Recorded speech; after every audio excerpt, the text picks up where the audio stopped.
Aquí en nuestra radio. Y en el primer programa tenía que estar, por supuesto. Por supuesto. Estamos con Gustavo Marangoni. ¿Cómo estás, Gustavo? Buenas tardes, Gustavo. Hola. Buenas tardes, Carla, Alberto, un gusto escucharlos. Buen comienzo de nuevo año.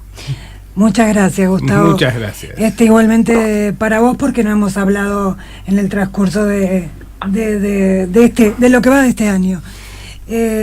Bueno, estábamos hablando justamente con Alberto de la situación del país y de que se están condonando recursos humanos, recursos económicos, y que realmente lo que tiene que ver con los tarifazos, lo que tiene que ver con la reacción social,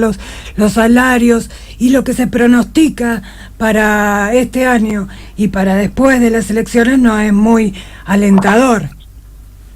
Sí, coincido. La verdad que el panorama, sobre todo de la economía real, es contundentemente negativo, ¿no? Basta ver los indicadores de las últimas semanas, de los últimos meses, en todo lo que refiere a consumo, a inversión y básicamente a empleo. Realmente el deterioro, consecuencia de la crisis del año pasado, de la devaluación, se está sintiendo con todo rigor por estos días, y lo podemos observar en indicadores que no son aislados. Si nosotros tomamos la inflación que ha terminado el año pasado en un nivel del 48%, lo que ha sido la caída, por ejemplo, del patentamiento de autos en el primer mes de este año 2019, un 50% respecto del año pasado, en un mes que tradicionalmente hay más patentamiento, porque aquellos que compran autos en diciembre suelen postergar su inscripción para el primer mes, y esto obviamente no ha sucedido. La caída de los electrodomésticos en el mes de diciembre con un 40% de descenso respecto a diciembre anterior, y así podríamos ir repasando los distintos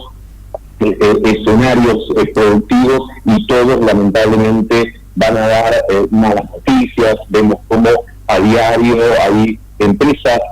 muy importantes de mucha trayectoria en nuestro país que han cerrado sus puertas o se presentan en concurso de acreedores. Yo diría, para sintetizar, que el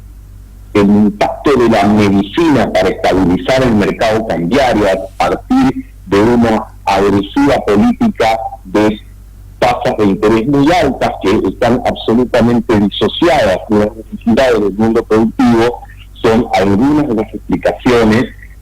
que pueden llegar a ser útiles para comprender el por qué estamos transitando este proceso. Pero si además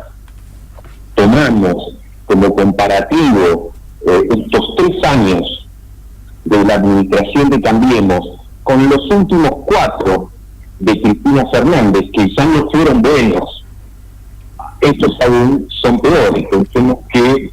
la inflación acumulada va a terminar en estos 4 años del gobierno de Cambiemos, aún asumiendo que la de este año sea del orden del 23 o del 25%, que sería ser muy optimista, en un 211% para el cuatrienio contra un 182% de los 4 años que van del 2011 al 2015. Y si planteamos el crecimiento comparado a los 4 años del segundo mandato de Cristina Fernández, que fue del 1.5 positivo contra el -3 que va a registrar, insisto, con perspectivas razonablemente optimistas para este año, bueno, obviamente estamos frente a un escenario muy desalentador que, en virtud del acuerdo firmado con el Fondo Monetario Internacional, bueno, promete seguir agregándole más dolores de cabeza a la economía real. Gustavo, el gobierno en su campaña electoral en 2015 se presentó como una alternativa frente al gobierno anterior que nos llevaría a Venezuela. Sin embargo, los indicadores a lo largo de la gestión de Cambiemos cada vez parecen acercarnos más en esa dirección, ¿no? De hecho, estaba viendo, por ejemplo, la cuestión del descuento de cheques y demás, y que realmente en la Argentina tienen cifras abismales, intereses abismales, mientras que en Venezuela son mucho más cautos, por ejemplo. Ya, en realidad lo que vemos es que el resultado de el consignismo como programa de gobierno, bueno, suele tener estos números que acabamos de repasar nosotros. Creo que aquí, en diciembre de 2015, se partió de un diagnóstico en el cual todo iba a ser de fácil resolución por el hecho de que asumía el gobierno una coalición que inspiraba confianza en los mercados internacionales y que eso iba a traer, recordemos lo que era el lenguaje de ese momento, la lluvia de inversiones, los brotes verdes, el segundo semestre, el mejor equipo de los 50 últimos años. Nada de eso sucedió porque en realidad se tomaron medidas que como mínimo podemos decir fueron descoordinadas y que no contemplaron lo que es una realidad en un país como el nuestro, que el 70% de nuestra economía está impulsada por el consumo, y este justamente fue brutalmente agredido, si se quiere, en todos estos tiempos, a partir de una pérdida del salario real.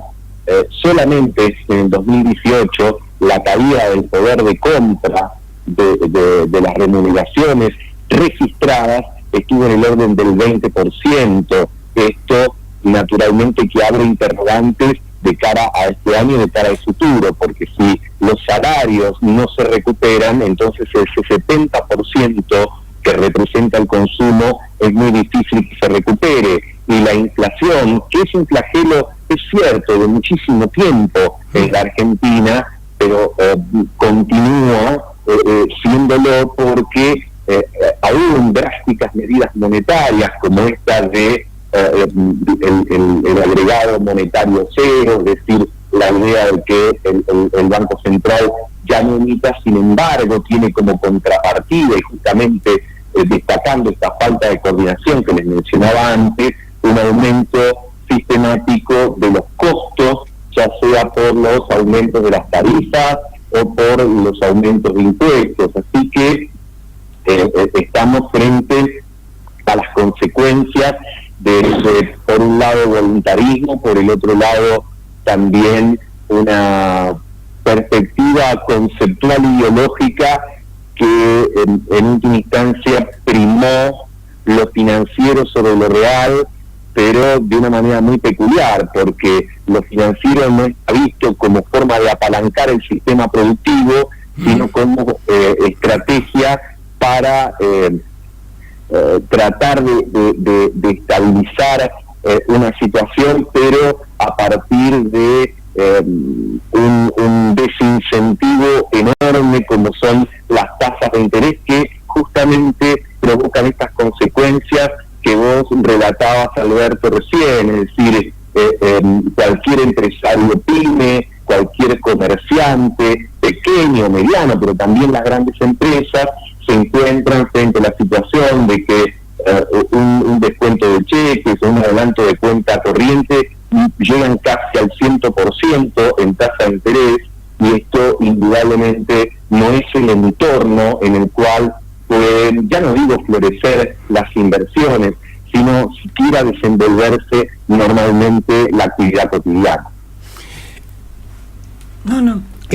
Gustavo, llama la atención dos cosas, ¿no? Por un lado, la insistencia del gobierno en no tener programa de recambio para esto, o insistir en esta misma línea, y de hecho parece que es lo que nos va a esperar hasta las elecciones, cuanto menos, aunque ahora el gobierno Macri ha convocado a Broda, a Cavallo, a una serie a López Murphy, Dañino Pastore, toda nueva. a Guillermo Calvo, como para que le elaboren un programa, pero que sería de aplicación en caso de una victoria electoral. Pero por el otro lado llama la atención algo que vos estás trabajando muchísimo a través de la encuestadora, que es el proceso de unidad. ¿Por qué la oposición encuentra tantas dificultades o tantas trabas como para terminar de cerrar un espacio con un programa e ir definiendo candidatos? Dos comentarios a propósito de la pregunta. El primero es que el gobierno llama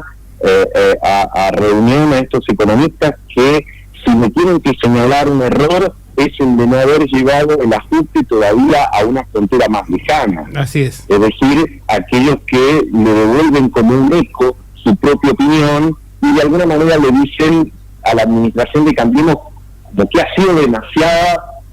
permisiva, suave o flexible, y hasta se atreven a decir sobre algunos giros populistas que sabemos que desde esa posición ideológica es como toda una afrenta, ¿no? Pero lo que llama la atención, y yendo a la segunda parte de tu pregunta, Alberto, es que esta coalición que tiene estos resultados que nosotros describimos en esta parte de la entrevista, en realidad tiene un piso electoral muy resistente, del orden del 30%. Y esto tiene que llamar a la reflexión a la oposición, porque en primer lugar Cambiemos ha demostrado tener más capacidad política que capacidad económica. Sí. Digo más capacidad política porque ha logrado a lo largo de estos 37 meses de gestión mantener unida la coalición no peronista, antiperonista, como probablemente no haya sucedido en los 34 años de democracia que transitamos desde 1983. Entonces, me parece que allí hay un punto donde quizás se haya subestimado esta capacidad del presidente para mantener unido a partir de valores simbólicos y no de resultados la coalición de gobierno. Y por el otro lado, porque indudablemente la sociedad siempre lo que quiere, además de un diagnóstico correcto de la situación, que no digo que es sencillo, pero es la parte, si se quiere, relativamente más fácil, más allá de lo descriptivo, hay una parte que hace a la postulación de las propuestas, y yo creo que es allí justamente donde más va a tener que trabajar todo el universo de la oposición para poder plantear un futuro. Mal o bien, obviamente que por lo que acabamos de describir quizás los tres coincidamos en que mal, pero el gobierno tiene un programa, que es el programa del Fondo Monetario Internacional, tiene ya definido quién es su candidato a presidente, su candidato a gobernador de la provincia de Buenos Aires, o a gobernadora en este caso, a jefe de gobierno de la ciudad de Buenos Aires, y esto le confiere cierta ventaja, por lo menos en la fotografía actual. Entonces, la oposición ahora tiene que, en los próximos meses, pero yo diría también en las próximas semanas,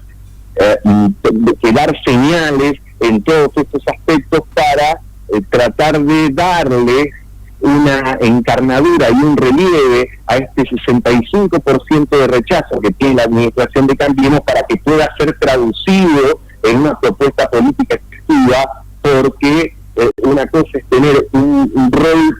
testimonial frente a lo que sucede y lo otro es corporizarlo en una propuesta alternativa de gobierno. Gustavo, en la mayoría de las encuestas coinciden en que más de un 55%, de un 50% de la población estaría o vería con buenos ojos la creación de un tercer espacio que pase por encima de la grieta y demás. Sin embargo, desde la política lo que vemos es que se va profundizando de alguna manera esta polarización. Y yo te preguntaría, ¿por qué razón considerás vos que es tan difícil de alguna manera llevar adelante esa expectativa que está presente en la sociedad, pero que evidentemente a través de los poderes fácticos y de la relación de poder de hecho parece prácticamente imposible de articular? Por supuesto que mi respuesta está cargada de subjetividad, ¿no? No pretendo ponerme en un lugar del conocimiento absolutamente aséptico, neutral. Lo que sí me parece es que aún no está hecho el suficiente análisis de la experiencia que terminó en el 2015 respecto, por supuesto, a sus logros, pero también a sus limitaciones y a su mala performance, sobre todo en los últimos 4 años. Nosotros comparábamos estos números de la administración Cambiemos con los anteriores, y por supuesto que estos son sensiblemente más mediocres o malos, pero lo cierto es que aquellos tampoco fueron buenos, al margen de otras cuestiones que exceden lo económico y lo social. Me parece que allí, de alguna manera, hay que hacer un trabajo importante para tratar de darle un cierre a la comprensión de ese pasado, asumiendo además que la agenda del 2019 ya no va a ser la misma que el 2015 y que no se puede proponer solamente una nostalgia o un regreso como salida a esta situación del presente. Por supuesto que esto, como no es una tarea académica, no se trata de una discusión que al menos se dé en el ámbito de las universidades, sino que quienes lo tienen que hacer son protagonistas de la política, que tienen sus historias, sus encuentros, sus desencuentros, sus ambiciones y sus intereses, cosa que no lo digo peyorativamente, porque la política también involucra todo eso, posiblemente le esté dando todavía un cierto grado de dificultad, pero como vos bien señalabas, hay de parte de aquellos que no comparten una evaluación positiva de este gobierno, bueno, hay como una demanda de esperar una propuesta superadora, pero insisto, ya estamos en febrero promediando y las fechas se acercan. El 22 de junio, que parece todavía lejano, pero el tiempo pasa muy rápido, sí, tienen que estar inscritos ya no solo los partidos, sino también los candidatos de los mismos. Y esa es en virtud de eso, entonces, en lo que hay que seguramente acelerar algunos procesos para poder llegar con una performance competitiva. El gobierno está apostando a que esta, entre comillas, tranquilidad cambiaria que se registra desde octubre del año pasado le pueda permitir desplegar una estrategia en la cual se plantee que, bueno, estos primeros años fueron de ensayo y error, pero que se han hecho esfuerzos que no deben perderse y que si se persigue por este camino hay un futuro. Me parece que justamente todo eso tiene que encontrar una alternativa que pueda darle respuestas que no solo estén bien articuladas desde lo conceptual, sino que también estén encarnadas por protagonistas que tengan credibilidad de parte de la opinión pública para poder enfrentar el desafío de agosto en La Paso y luego, por supuesto, de octubre, ¿no? Bueno, Gustavo, muchísimas gracias como Gustavo, siempre, y bueno, seguiremos en contacto. Un placer, y bueno, muy buena jornada para ustedes. Gracias, Gustavo, buenas tardes. Bueno, Gustavo Marangoni aquí